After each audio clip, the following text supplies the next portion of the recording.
Kaso'y kinahapunan ninyo ay galit ng muli ang tiyahin ko galing sa trabaho niya sa Manila.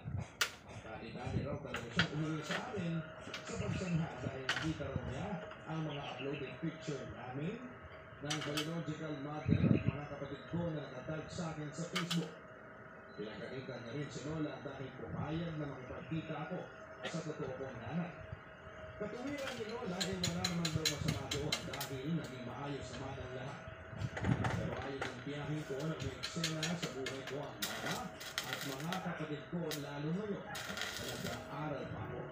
Baka raw mawala ako sa focus dahil sa kanila. Nasa totoo lang ay nangyari ng mga panahon yun. Papa Dudo.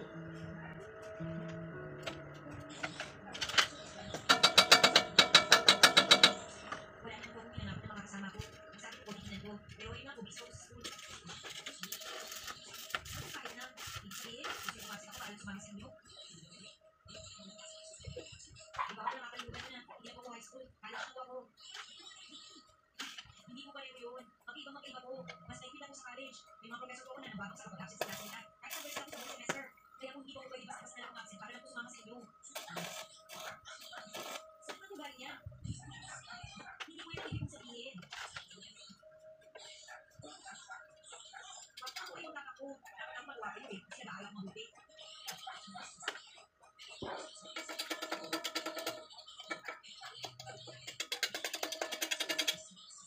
Hindi na po kung konsensya niya. Hindi ko na po yung pag-ibig araw na yun eh.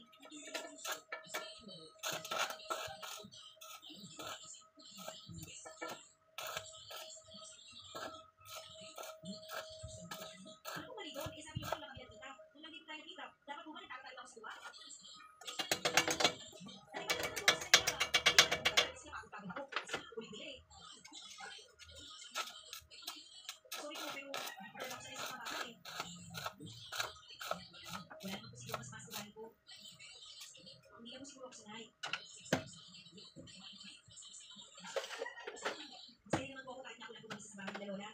Siguro, sanay lang po talaga. Pero hindi pwede sabihin ulit, mas mahal po yung kaya ko. Hindi naman po kayo pinasus, nagkita tayo, di ba? Hindi lang po nakakasanay sa ganun. Wala po kasi kayo ang ihati makikita ko. Pero nagulat na lang po kasi ang dami ko pala.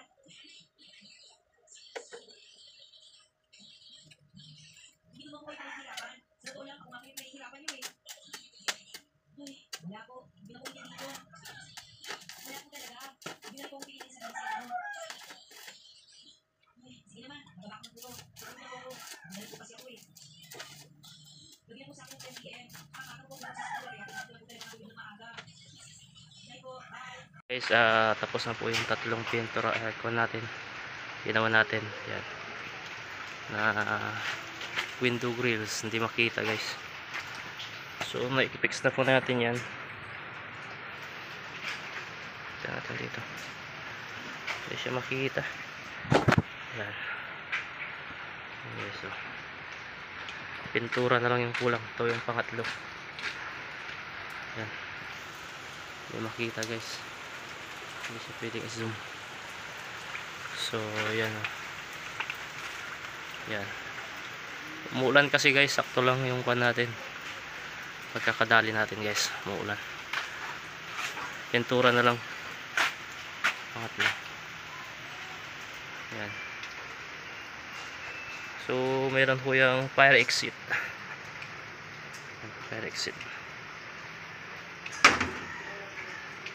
So, yun guys.